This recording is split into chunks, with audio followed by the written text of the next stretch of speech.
And we're back, family. This is Marv, One Rep at a Time Radio.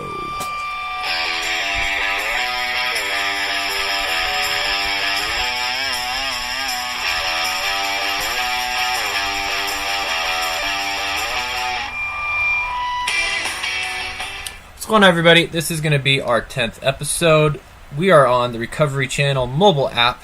Please check out all their other shows. They have a lot of good content. But my name is Marv. Like I said, this is our 10th episode of One Rep at a Time Radio, brought to you by OneRepAtATime.net, Fitness to Recovery Mindset. Please check that site out and all we have to offer.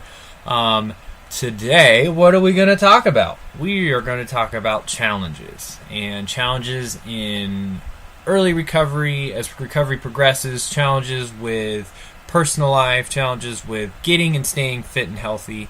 And we'll kind of see where it goes from there. I'm actually going to be doing the show with 0 show notes. I still don't know how to edit on Audacity yet, which I'm sure some of you are laughing, saying, well, Marv, it's super simple to do. Well, I haven't learned it yet.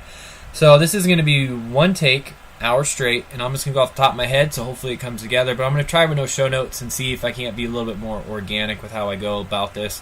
But today is going to be challenges, and a lot of types of challenges, my experience with them, my recommendations, or words of encouragement. Now, as always, this is for educational entertainment purposes only. It is not direct medical advice. All my opinions are my own opinions as far as recovery. It's just what I experienced. What worked for me doesn't necessarily have to work for you. I'm just experiencing my experience, strength, and hope. Hopefully not opinions, bullshit, and dope. So, we will get started, as always. To help center myself, I will say my own version of the 3rd step prayer. And here's a caveat right off the beginning. 12-step fellowships are part of my story, and they work for me in my recovery. They do not have to be part of your story. They are not a requirement for a clean and sober lifestyle. Remember, addiction can be more than just drugs and alcohol. It could be food, gambling, body image, eating disorder, codependency, sex, whatever, right? Online gaming for all, whatever. Addiction can be a lot of things. I don't know what an addict looks like, but I know what an addict feels like. Or put the word alcoholic or problem gambler or whatever it is, right? You get what I'm saying. So, that's just my little spiel on that. So, just remember to listen to the similarities, not the differences. We're all the same dog. We just have different tails. All right, so let's get started. God, take my will in my life, relieve me of my fear and insecurity, and replace it with self-love and acceptance. Instill in me the principle of non-judgment towards myself, ever reminding me to be gentle on myself. Allow me the courage, the drive, and the focus to do today what needs to be done, to walk through what I need to walk through. May life radiate through my eyes, not the clouds of depression. May my actions bear witness to you, fulfilling your expectations, and not those of me or others. May I do your will always, clean, sober, and free. Amen. Alright, so what are we going to talk about as far as challenges? Well, before I came to recovery, right, my drug and alcohol and whatever else you want to throw in there, that use was but a symptom of something far deeper. And that was one of the early challenges, to figure out, well, why the hell did I feel the need to constantly be loaded? Why could I not face life sober or without a head change going on, or just changing various levels of whether it be neurotransmitters or hormones or whatever in my body, right? Because I lived a very substance-intensive lifestyle for, about a decade. And why? Why was I not okay being me? So that was one of my early challenges. Well, that was the main challenge when I came to recovery. Now, in the beginning, that I was not concerned about that. In the beginning, all I cared about was, how the hell do I go brutal, hellacious minute by brutal, hellacious minute without picking up? Because I had a really hard time. I was counting the hours in the beginning, especially after this last relapse. I was really badly shaken. I had all these theories of how I could drink or use like a gentleman, how I was going to control my addiction, which is a laugh riot, because when you think about it, the second you're trying to control your addiction, it's already won. There is no such thing as an addiction under control. But I had all these theories of how it would be different this time, and every single theory failed, and I knew I was whipped, I was licked, I was beaten. If I wanted to survive, let alone live a life I could be proud of, because I knew I could never live a life I could be proud of if I didn't get clean and sober, or stop my other self-destructive behaviors. But if I was merely going to stay alive, I needed to do something drastic. And so in the beginning, it was Brutal Hellacious Minute by Brutal Hellacious Minute that I did not pick up. And it was rough, I'm not going to lie. So that was my first challenge, is literally just get a day under my belt, get 2 days under my belt, get 3 days under my belt. I was fortunate enough to where I actually entered a treatment program. I got clean and sober on the 22nd of June, and on the 28th of June, I entered a 4-month treatment program. It was a short-term intensive behavior modification program, if you want to get really specific. And but I needed to get 6 days together of not picking up and using. So that was my first challenge, because trust me, I was in situations where drugs were there for right in front of me for my taking, and I didn't do it. I resisted the urge.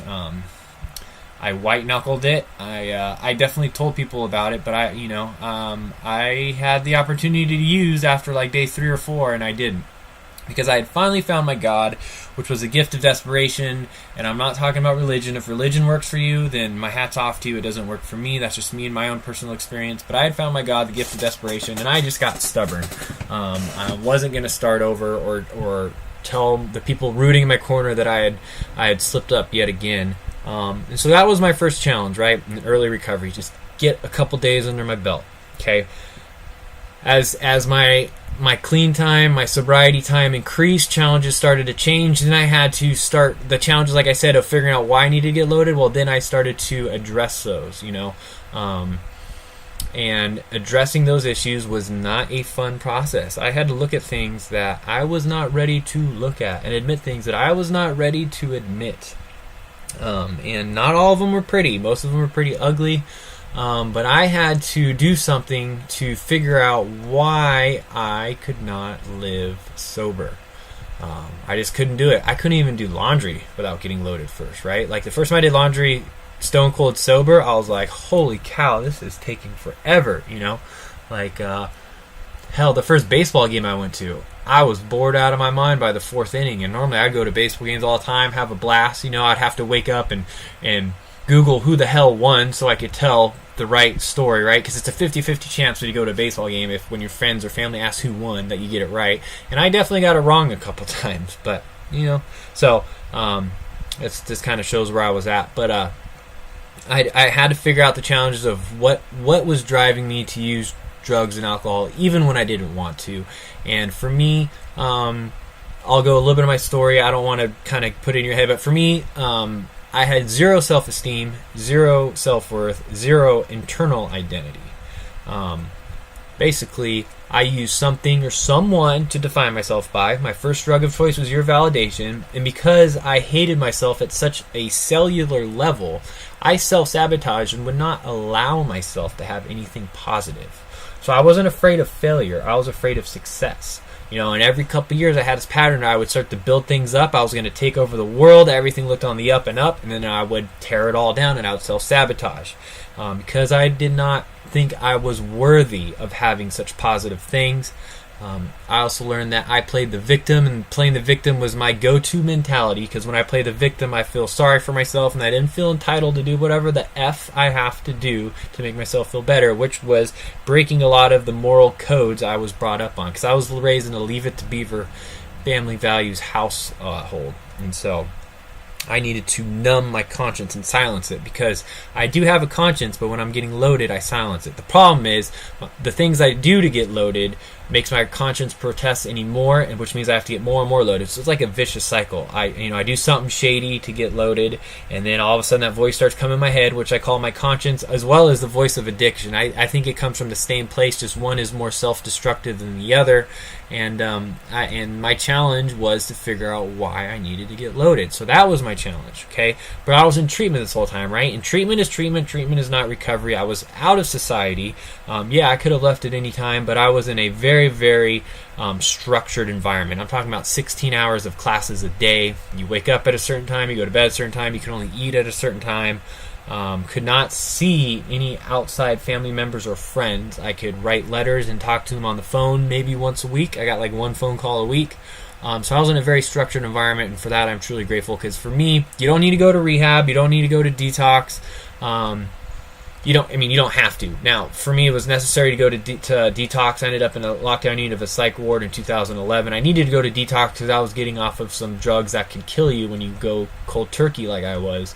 But it is not a requirement, right? It's for the most part, unless your health, like it's like life or death withdrawals. But going to rehab is not like mandatory.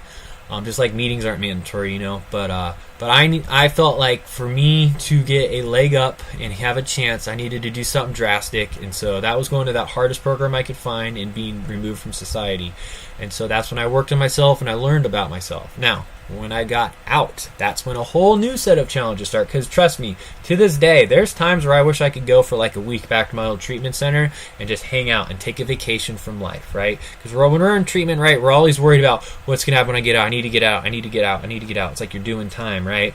You get out and then realize everything was waiting for you. Like there was no rush, no need to get back, you know? And my whole new set of challenges became, where am I going to live? I need to get a new job. How can I get a job? What type of job am I going to get? I can't go exactly work at a bar. I burned a lot of bridges, you know, but due to my addiction. My resume was pretty shoddy. It started out really, really strong, and as my addiction got worse and worse, my resume started to get pretty crummy, so it was difficult finding a job. I had to find. Now, I moved into a sober living, which I strongly encourage, but again, is not required. But I had to figure out where the hell I'm going to go to sober living. I need to figure out where I was going to go to sober living, and you know what. I'm on the outs, right? So I know where to go pick up and score. So that was a whole new challenge of resisting the urge to go down to the street corner to pick up and score. Now, thankfully for me, the obsession to use and drink was lifted while I was in treatment. But, you know, that is going to be a challenge if you get out of treatment. Because all of a sudden, like, those training wheels are off. You're out in society. You see the old homies. You see the drug deals going down or whatever it is that you're recovering from. So that was my whole new set of challenges. You know, how am I going to pay rent? How am I going to pay for groceries? How am I going to react? Because I'm back out in society, and now I have this new clean and sober lifestyle. And like I said, I can't even remember the last time I did my laundry stone cold sober. You know, I was pretty much relearning how to use a microwave, and that was a huge challenge, you know, because how many stories do we hear people go to rehab for months at a time, they get out, and within an hour they're loaded again, you know? And also for me personally, my challenge was to stop the negative self-fulfilling prophecies, because I was really good at that, because remember, I had no self-esteem and no self-worth. And it's not like I got those things overnight after I became clean and sober. So I was faced with all those challenges because, look, here's the deal. Just because I decided, Marv, to get clean and sober at the age of 27 in 2013 and actually fully throw myself into the program, because I had, like, dabbled, right? I had, like, put my toe in, like, the deep end of the pool just to check out the waters. You know, this time I dove fully in. I was not given life on a silver platter. Life did not get easy. I was not given the winning lottery ticket numbers. In fact, life got actually harder for a while, because remember, drugs and alcohol were not my number one problem. They were my number one solution to everything. So I had to learn new solutions. And guess what? Life does not stop. You do not get a pat on the back, or in the real world, people don't applaud the fact that you didn't go off the walls and beat the crap out of a stranger, or lash out at somebody, or rob your grandparents, or hustle the elderly lady on the corner of the street, right? You know, all the things that we kind of cheer each other for, and we get a lot of recognition for in recovery. In the real world, that doesn't happen, right? They just say, well, good, you're not acting like a freaking psychopath or sociopath, you know? And it's kind of like, welcome to being a productive member of society. People do not really get to give you the applause that we feel we deserve, or I felt I deserve. I should say I, right? Because I am an entitled person. Left to my own devices, I'm very entitled. I'm very, don't you know who I think I am? Yet I hate myself. So I'm very complicated when left to my own devices. And so those are my new sets of challenges, you know. And sure, it wasn't pretty, right? Life on life terms happens. Life happens in recovery. And we don't get to fall back on our old behaviors. Or hopefully we don't get to fall back on our old behaviors, you know. Because I could still say clean and sober, but I could F everything up, man. I could fly off the handle and beat somebody to death and land in prison and never have picked up, right? I could cause emotional wreckage to my family, to my friends, to my significant other, to kids, to grandkids, to whatever, right? I could cause a lot of harm and still never pick up. And so my challenges, as my recovery time increased and my recovery increased, now for me personally, my recovery increased because I did steps. I did all 12 steps of fellowships within a year of transitioning out of treatment. So I worked on myself a lot. I made a lot of amends. I wrote about a lot of stuff. I owned a bunch of stuff, right? I had to own things and realize that I'm not as big of a deal as I think I am. I'm not entitled. The world does not revolve around Marv, which I was very, very disappointed to find out, and that I was going to have to learn to act like a sane, responsible, productive member of society who was not entitled, deserved the world, yet didn't have to work for it. All of that crap that I did, because I am very, very complicated when I left my own devices. And my challenges changed as my recovery grew. So, remember in the beginning, my first challenge, just to get minute by minute, hour by hour, eventually day by day. Because in the beginning, I wasn't worried about day by day. I was just trying to get through 15 minutes at a time, of not using. Well, the more I remained abstinent from drugs and alcohol and other behaviors, the more I decided I wanted something else. So I didn't want to merely be abstinent. I wanted sobriety from just raging emotions of hatred or lashing out or internalizing, right? Because I get in my head and it's a scary place when left unattended. I wanted something called emotional sobriety, where my emotions did not control me, where I didn't have fits of rage, where I didn't obsess over things or try to control things, right? Because I'm a master manipulator, a master controller. So, like, everything I did was a scheme. What can I get from this person? What can I manipulate from this person? What can I get from this person to give to me to make myself feel better about myself? Because remember, I hated myself. I needed your validation. And sometimes I took your validation as things I could get from you, whether it be actual materialistic things, recognition, sex, validation, whatever it was, I was going to use you. And so I needed to... My new challenge was to drop those old behaviors and leave those old behaviors in the past, right? Somebody looks at me kind of cross-eyed, I drop that old behavior of, what the F you looking at, man? Of just being an asshole. Somebody cuts me off in traffic, instead of road raging and chasing them down and flipping them off and honking at them and cutting them off, and personalizing it like that person saw me and personally cut me off on purpose because he doesn't like me. That doesn't really happen, but that was my new challenge of let those little behaviors go away. Like I said, a huge challenge for me was stop self-sabotaging, because I say this all the time, right? I was like that farmer at the farmer's market. I'd get there early before the lot ever opened, first one in line, so I could get that primo spot at the farmer's market. I would then set to work, right? I'd set to work polishing my apples. Each and every apple polished by hand. Set it up in a perfect even triangle, every blemish hidden, all the good sides facing out. Set to take the world by storm, make a killing, sell out, make a ton of money. I would step back, admire my work. Right as they open the gate to let people in, I'd kick the wheels from out underneath me, from underneath that cart, and send my apples flying. I had a challenge for me was to quit self-sabotaging and get out of the way. And another challenge for me was stop procrastinating. I'm a procrastinating perfectionist, which makes life very difficult, okay? Procrastinating perfectionist, and a lot of that was tied to fear of success and wanting to play the victim. And I had to learn and make the distinction that I am responsible for the effort only, not the outcome. But if I don't make the effort, the outcome most likely is not going to be what I want it to be. So that was like a very big challenge for me, of just mindset changes, not internalizing. If it doesn't apply, let it fly, leaving my guns at the door, admitting that I don't know everything, admitting that I don't have all the answers, that when I'm running on my ego, I'm edging God out. And if life was a class, if there was Life 101, I had flunked. Hell, I hadn't even shown up for the final exam. So those are my challenges on the recovery. And that was like challenges like recovery-based stuff, right? Of practicing these principles in all my affairs. It's easy to be Mr. Recovery whenever you're doing for recovery, therapy, church, meetings, meditation, whatever. It's really easy to be practicing those principles when you're in that situation. It's a hell of a lot harder to practice those principles when you're out in the general public.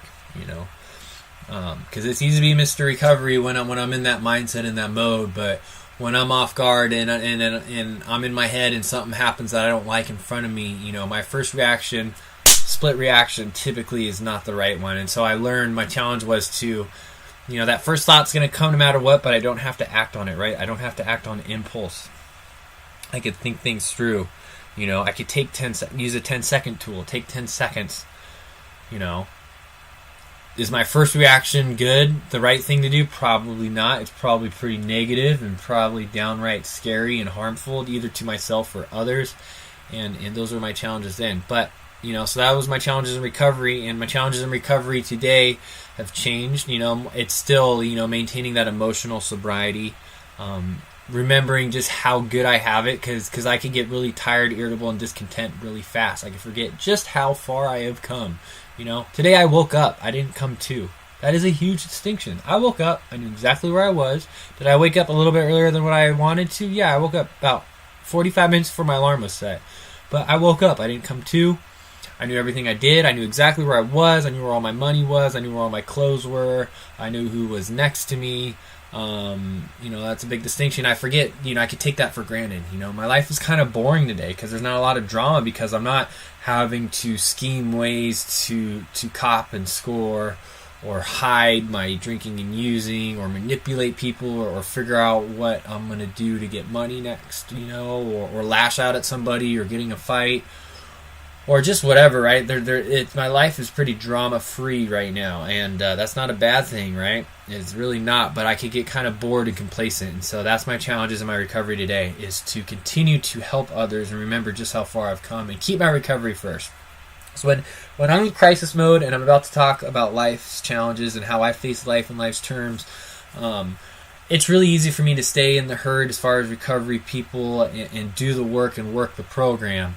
When things are going well, that's when I have to be on guard, because in my past, be like, well, maybe it wasn't that bad. Maybe I deserved it. Maybe I learned my lesson. I have this theory of why it got so bad and how it'll be different this time. When things are going well, that's when I need to be on guard.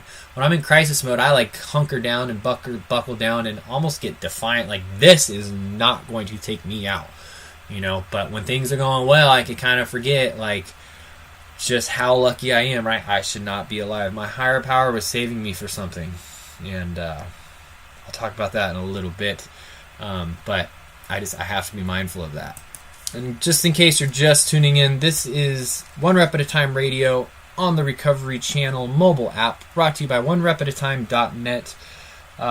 We offer private personal training in San Diego, online workout and nutrition programs. We got some pretty cool apparel, and we have a lot of free information, whether it be on our Instagram, our Twitter, our Facebook, or our website ourselves. We have well over 100 articles I've written, as well as other sites. So there's a lot of free information about how you can make fitness part of your recovery process and address your physical health, because addiction affects us mentally, emotionally, spiritually, and physically. So you need to address your physical process. And so, like I alluded to, I face life on life's terms in my recovery. My significant other was diagnosed with breast cancer, a very aggressive form. She fought that for over 2 years. She's in remission, thankfully. We're still going to go see her oncologist tomorrow, and she's still through treatment now. But I faced that, and I faced that with my head held up high. I didn't leave her. I didn't abandon her. I didn't use it to win favor with other people or play the woe is me card. Look, I'm the man sacrificing it all. I didn't do that, things I would have done in the past. My mother passed away in 2016. Yep, 2016. January 12, 2016. I didn't pick up. I didn't use over it. I actually was a source of strength for my family. They looked up to me. And I have not physically harmed anybody. I have not emotionally harmed anybody. I don't think so. When I made amends, I when it was appropriate, some of the things I had to make amends for, people got upset about, but I didn't intentionally harm them or harm others to ease my guilt. That is, for me personally, that's not what an amend is about.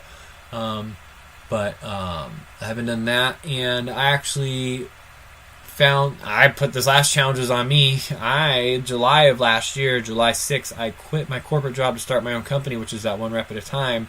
And I added that challenge of becoming self-employed in an area that, I had the expertise of how to do the fitness and nutrition and the working out stuff, but I didn't know how to do social media or advertise or build a business or become a clothing designer and all that stuff, right? Like, that was a huge challenge. And so I have faced life on life's terms, and this is the phrase that I love the best when it comes to life on life's terms, because remember, life does not get easy.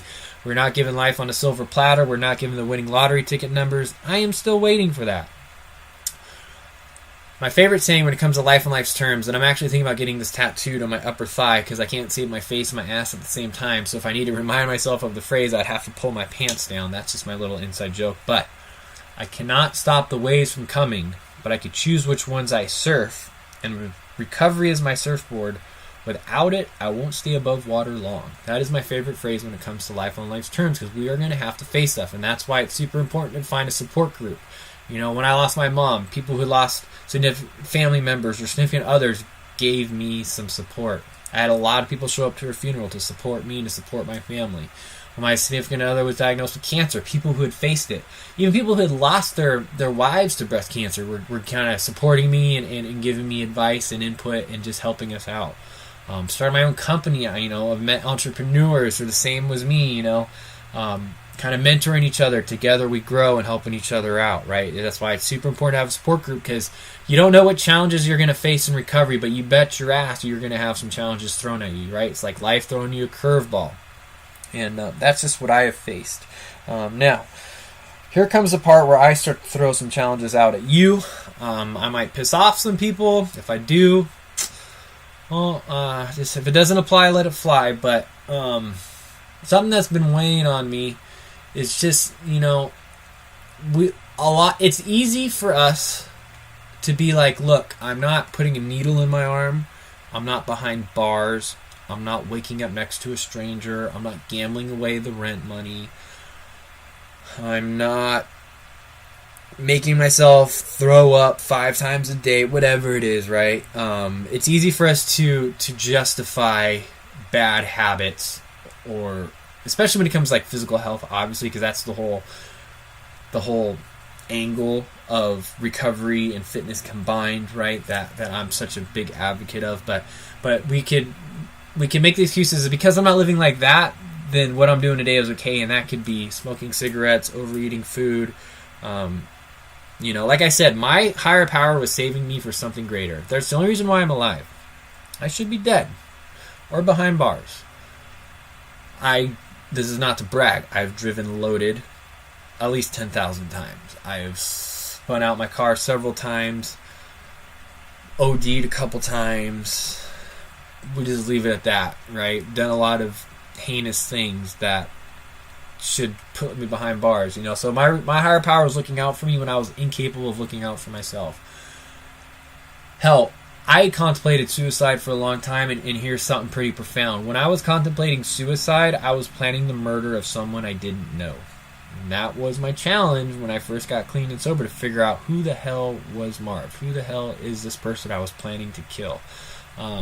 So it's really easy for us to, justify our behaviors. But again, my higher power is saving me for something greater. What is your higher power saving you for? And that's a challenge to you, right? You were put on this earth for a greater purpose. We all have a purpose in life. If we find that purpose, that's kind of on you. Are you going to settle for average? Are you going to settle for, I'm just okay making minimum wage and just not being behind bars, but I don't want to, challenge myself or get out of my comfort zone or do something I'm not comfortable with, I believe that each one of us has innate characteristics and traits and gifts, and it's up to us if we discover what our gifts are and then nurture those gifts and get them to grow to help others. So what was your higher power saving you for? If you're not happy with your current life, well, your higher power wasn't just keeping you alive during your active addiction to whatever it may be, just to be miserable now that you're abstinent from your destructive method of choice. So what is that going to be? I'm challenging you. I'm asking you that. If you don't know that answer, you might have some work to do. I needed to find out what my higher power saved me for, and I didn't find it year 1. I didn't find it year 2. I started to find it year 3. God willing, I will have 4 years in 8 days. And on year 3, I really started to find, and my purpose in life is to share my experience, strength, and hope, and then carry a message that fitness and physical health should be a part of your process, as well as you know, I'm smart. Okay, I'm not going to sugarcoat it. I'm a smart guy. I'm very self-aware, and I'm very able to be completely honest about myself in order to help others. And trust me, I was not like this. This took taking a lot of practice, a lot of work, therapy, step work, treatment plans, practice, right? I didn't just, be able to brutally break myself down from day one, or open up about some of my deeper, darker secrets, or just telling myself, from day one. But I have certain gifts, and I believe that one rep at a time, well, hopefully one rep at a time, right? Because next month will be 1 year I've been doing this, is my purpose in life. To help others and to show them that physical health is important in our recovery, because if you don't address your physical health in your recovery, well, your quality of life's not going to be as good as it could be. Your life expectancy most likely will go down. And again, this is just my opinion, okay? But what? There's got to be more than just simply being abstinent. Finding your life purpose gives you so much reward, right? I am so motivated. I wake up. Like this morning, I woke up, my alarm went off, and my head started racing of all the things I get to do today. Not I have to do, I get to do. And trust me, I'm working my ass off. But that's because I found my purpose. And again, I didn't find it overnight. In the beginning, my challenge was staying clean and sober. Then figuring out who the hell I was. Why did I need to use? How am I going to get that job? How am I going to pay for rent? How am I going to do daily activities without getting loaded? But as my recovery and abstinence grew, so did the need for something more. So that's what I'm challenging you for. Find your something more. What is your something more you've been put on this earth to do? And odds are it's not going to be easy. It shouldn't be easy, right? Because think about it, it's when you go for a hike. The toughest hikes always have the best views. When did an easy hike have a really good view? I don't really know of any. If anybody does, please let me know. The toughest climbs, the toughest hikes always have the best views.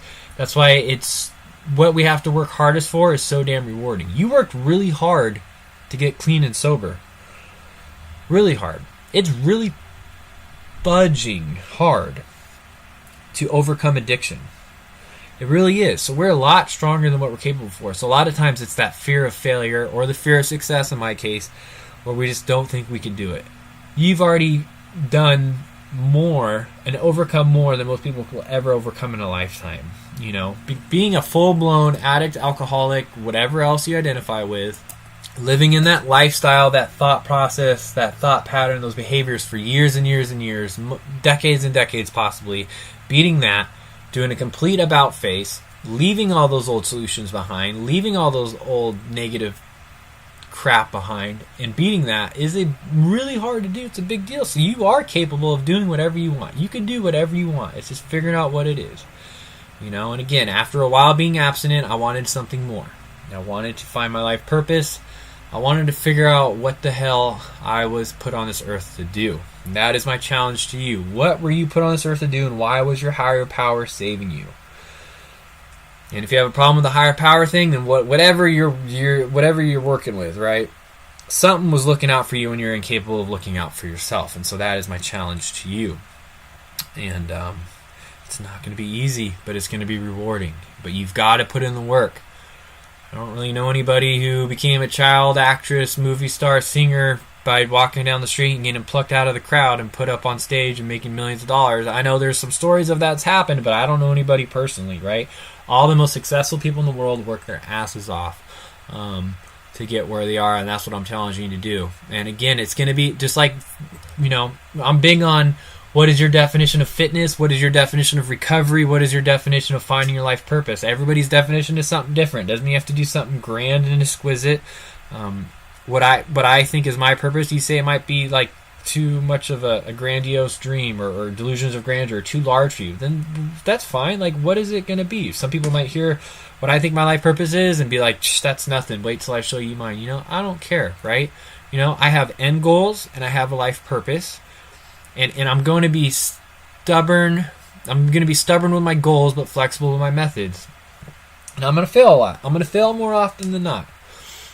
right? But whenever I fail, I learn. The one thing I cannot fail on is my recovery, because if I fail in my recovery, I'm going to end up bloated and all bets are off. I have no life purpose. I'm right back to passing out and coming to versus waking up and falling asleep. How am I going to score? How am I going to manipulate? How am I going to be a cheat, thief, and a liar all over again? So my recovery has to come first. I cannot fail at that. But for everything else, I am going to fail. You are going to fail. It's what you do, right? You fall down 7 times, you get up 8. And so that is my challenge to you. Find something more in recovery merely than abstinence. Help others. Whatever it's going to be, okay? So define what you want your recovery to entail. Define what you want your purpose to entail. It doesn't have to be what your purpose is, but like what would you find rewarding? Like when would you be like, I feel like this is my purpose in life? And then obviously define what you want your fitness to be, because again, this is a fitness or physical health and recovery podcast. And now we're going to transition on to challenges when it comes to getting and staying fit, because yes, getting and staying fit is a challenge. Depending on how far you let yourself go, it could be a huge challenge. But again, it's all mindset. It's all mindset. Like we talked about breaking goals, right? In previous episodes, I talked about setting goals, how to set a goal. What do you write down on a piece of paper? How do you go through that? For that episode, if you go to onerepataTime.net, you click on our menu, there's a whole page devoted to One Rep at a Time Radio. All that previous episodes are up on SoundCloud. The Recovery Channel has been gracious enough to do so. So check those out. There's a little description of each episode, and you can find which exact episode it was. I'm pretty sure it was the Mindset episode 5. But do that, listen to that. But set your goals and just set what you want to accomplish, and you can do anything, right? I'm going to say it again. Overcoming addiction is pretty much one of the most badass, toughest thing anybody could do on the face of the earth, period. So you're way more capable of whatever it is. And sure, the people might protest, well, I don't know how to cook. I don't want to bring my lunch to work. Look, if you could quit smoking cigarettes, quit smoking dope, using drugs, shooting up, drinking, gambling away. If you could quit that, quitting that's really hard. Packing your own lunch is not really hard, right? It's like I talked about before, it's a skill. Everything is a skill. Everything in fitness is a skill. Everything in life is a skill. Hell, tying your shoes is a skill, but you learn that at a young age, and now you can do it without thinking about it twice. Everything is a skill. You're not going to be good at everything from day one, but you do have to have a day one start to be great. Okay? Rome wasn't built in a day, neither was your body. Fitness, like recovery, is a journey, not a destination. It's about actionable steps. Get that tiny little snowball rolling down the mountain before you know how long it's going to be an avalanche. So, yes, when it comes to the challenges of getting and staying fit, based on where you are, is going to determine the scale of how far you have to go and how big those challenges are going to go.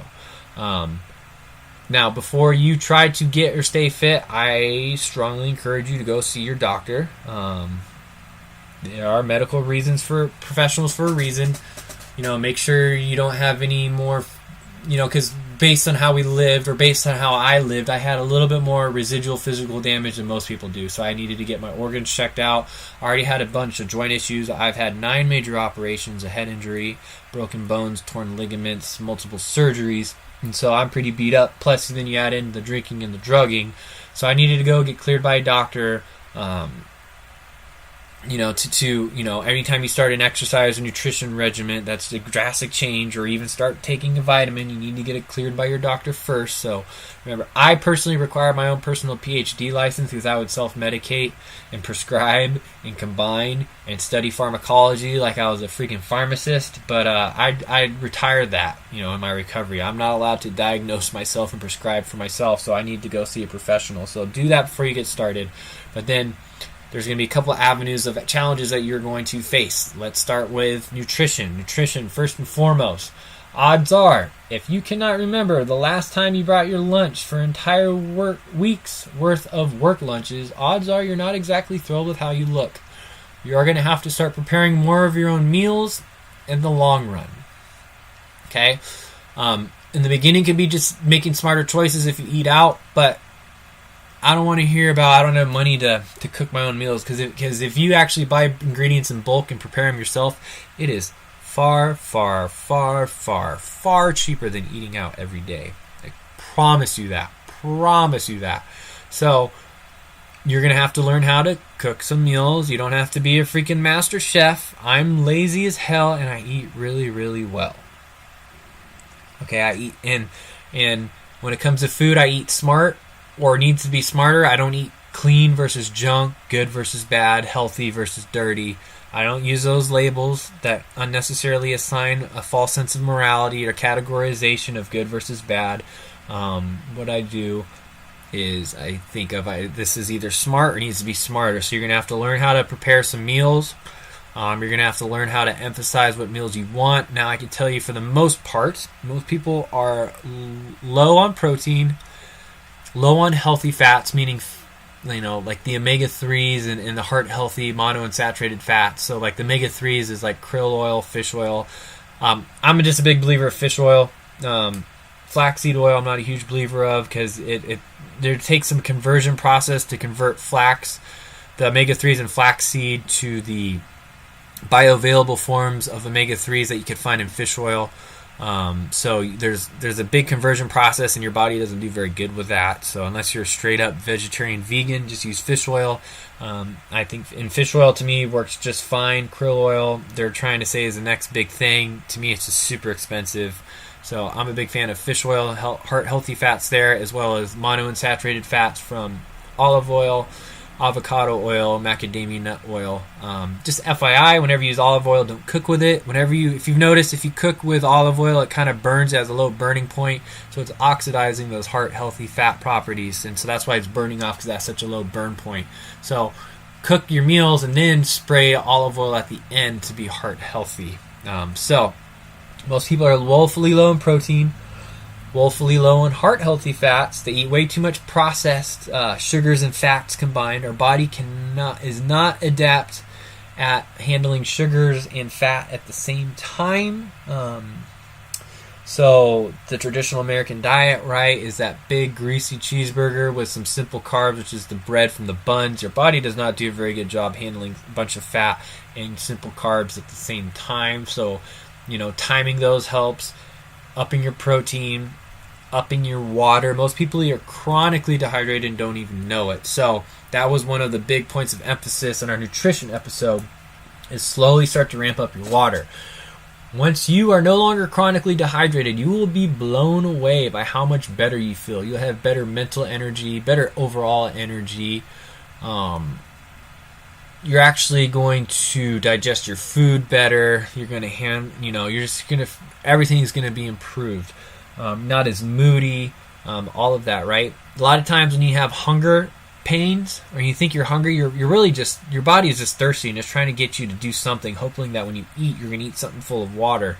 So really it's telling you to drink some water, but we don't know that. We're so dehydrated. We're so reliant on energy drinks and big gulp sodas and coffee that we neglect our water. So up your water intake. Your end goal should be to drink about 3 liters of pure water a day. End goal. Don't go from 0 to 3 liters of pure water a day. You'll be pissing every 20 minutes. You'll be cursing me. Work your way up. Same with protein. If you barely eat any protein, don't quadruple your protein intake overnight. You're going to be bloated, gassy, miserable. You're going to curse me. You're never going to tune in again, follow any recommendations, and you're going to give up being healthy. Because look, I tried it and it didn't work for me. That is another challenge. There is no one cookie cutter. One thing works for everybody. So say your friend tries a program, a nutrition diet program or exercise program, and it works great for them, it doesn't for you. Resist the urge to be like, well, look, see, boom, I've tried, it didn't work, I'm cursed, it's genetics. That's nonsense. Okay? My challenge to you, be patient, try different avenues, see what works for you. What works for one person doesn't work for another. Just like I say, my recovery, what works for me doesn't necessarily have to work for you in your recovery. So you're going to have to, find which works for you, which means you're going to have to put in the effort. You're going to have to trial and error. Remember what I said? You most likely are going to fail more often than you succeed, but once you fail, you know that is no longer an option. You can succeed later. So those are some nutrition things to come up with. You're going to have to prepare more of your own meals, to up your water, up your protein, up your heart-healthy fats, and make sure you're getting enough fiber from fruits and veggies, because we know we don't really like our fruits and veggies, right? So you're going to have to up those and do so, and you will find yourself feeling phenomenally better. Okay, now The other challenge as far as getting and staying fit is exercise. And based on how beat up your body is or what state you're in, you're going to have some limitations, right? If you have a bunch of joint issues, you're going to have limitations. You're going to have to work around it. If you're severely overweight, obese, it's not like you're going to start to be able to go jogging down the street. Personally, I don't like jogging, period, end of story, unless you're training for a 5K or a marathon. I think it's way too hard on the knees, way too hard on the back. Doesn't burn that many more calories than a nice, slow, steady walk. The walk is up a hill or doing intervals on a piece of cardio equipment or weighted cardio, which just means you have weights in your hands or a weighted backpack or whatever, but based on where your body parts are, like your joint health and your body overall, are you obese, are you malnourished, you're going to have some limitations, so you need to listen to your body. My challenge to you is not to go all in on that no pain, no gain mantra. That is a fitness myth. That refers to something totally different than pushing through pain when your joints are freaking hurting or an exercise is really hurting you, but you're just going to bear down and grunt it out because you're so hardcore or so determined. That's nonsense. You're going to get hurt. You're going to burn yourself out. You're going to be stuck. You're going to be left spinning your wheels. You're going to be mad. And once again, you're going to go, look, I tried. It didn't work. It's just not in the cards for me to be healthy. I'm going to go right back to smoking my cigarettes, pounding my coffee, not having water, and eating fast food. Okay, stop that. Okay, that is a challenge. Quit taking the easy way out. It's going to take a lot of work, but you can do it, okay? So that's like the exercise. Figure out what type of exercise works best for you.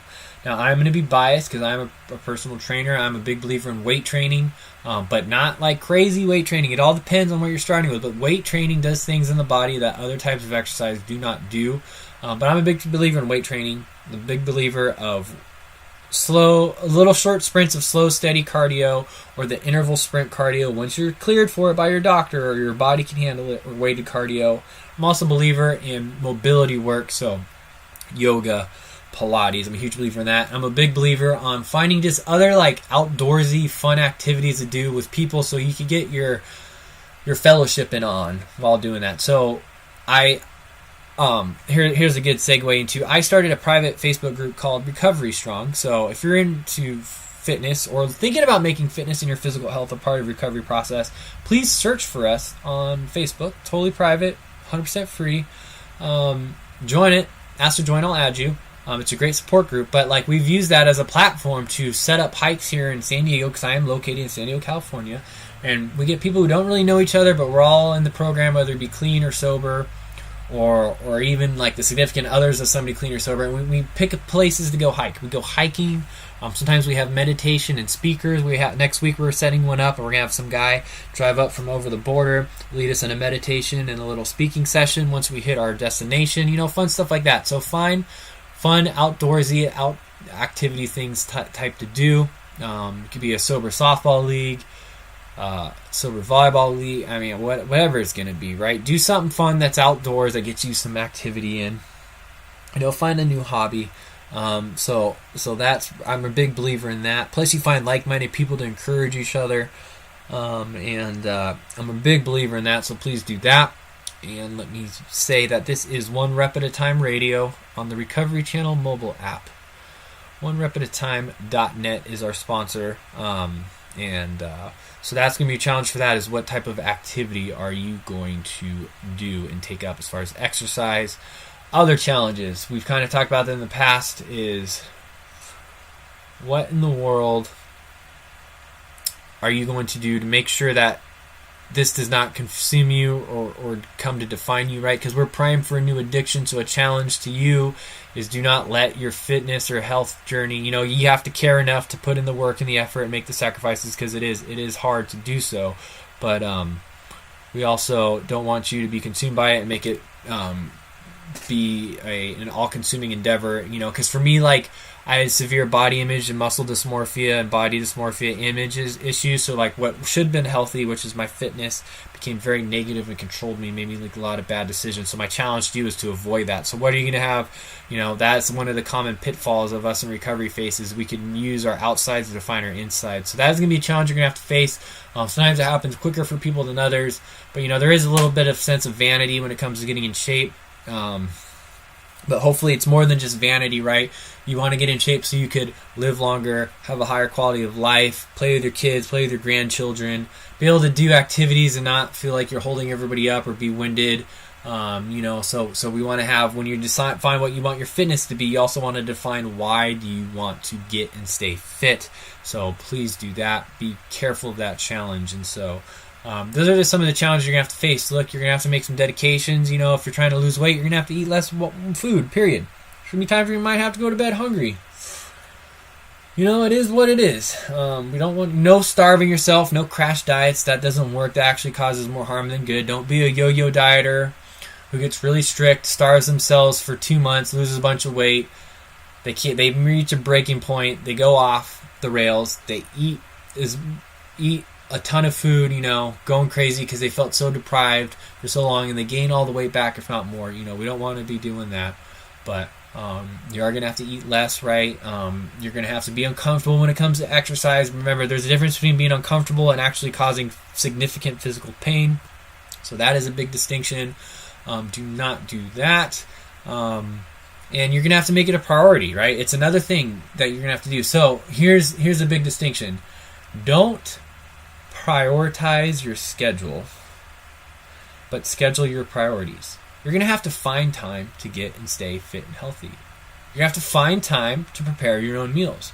For most people, I recommend picking 1 or 2 days a week where you cook up a bunch of meats, a bunch of protein, and that way you can just, boom, pop it in, throw it in the microwave, take it to work, you're ready to go. That way you're not having to cook each meal from scratch. But you're going to have to find time, right? You're going to have to find time in your busy schedule, and you have outside responsibilities, whether it be family, recovery, work, hobbies, commitments, whatever it is. You're going to have to find time. That is a challenge, right? And it's easier for us to be like, I just don't have time. It's a bunch of nonsense. You have time to, let's see, surf through social media, binge watch your shows, watch your favorite TV shows, read the newspaper, whatever, right? If it's important to you, you will find a way. If it's not, you will make excuses. We have a lot of people, right, where, they've done studies. If you say, I'm going to do this, it does something. Like you just say, tomorrow I'm going to start working out, or I'm going to watch what I eat. Whatever it is. Like you verbalize your plans, but you don't do anything. Well, even verbalizing your plans does something in your brain to where it's almost like the act of doing it. You release a neurotransmitter reward in your brain, and it's like you did it yourself. Like you give yourself a little dopamine rush, that feel-good receptor that we chase for our drugs or alcohol or food or sex, whatever it is. There's a difference between saying you're going to do something and actually doing it, and that's the challenge to you, is find time for it. Quit making excuses, right? We could all make excuses. We all have great mouthpieces on us.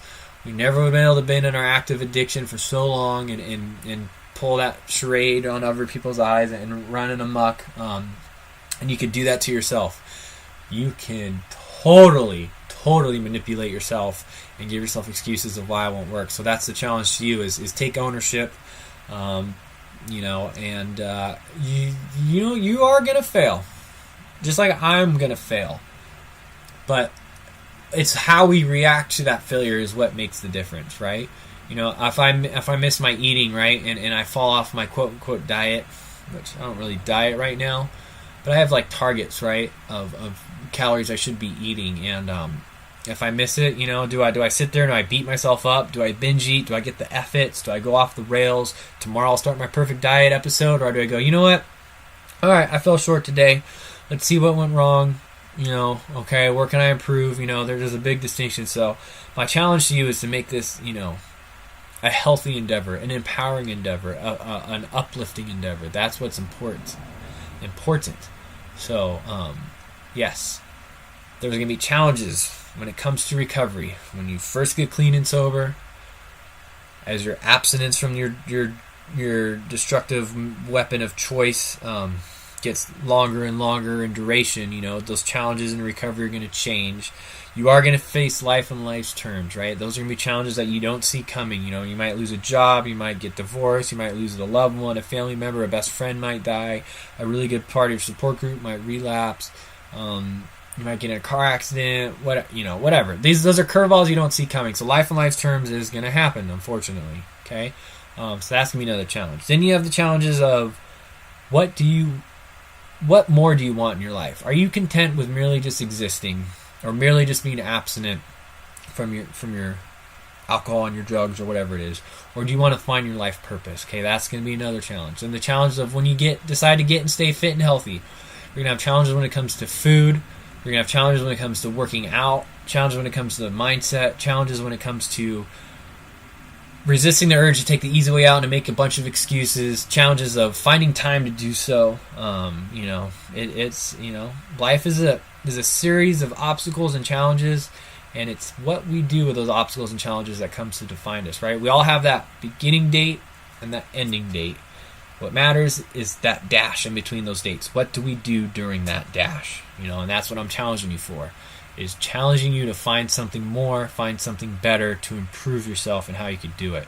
So, this pretty much concludes today's episode. I got 5 minutes left of filler time. Woo, woo. But anyway, so I just did about 55 minutes of just off the top of my head. Hopefully it makes sense, with the challenges.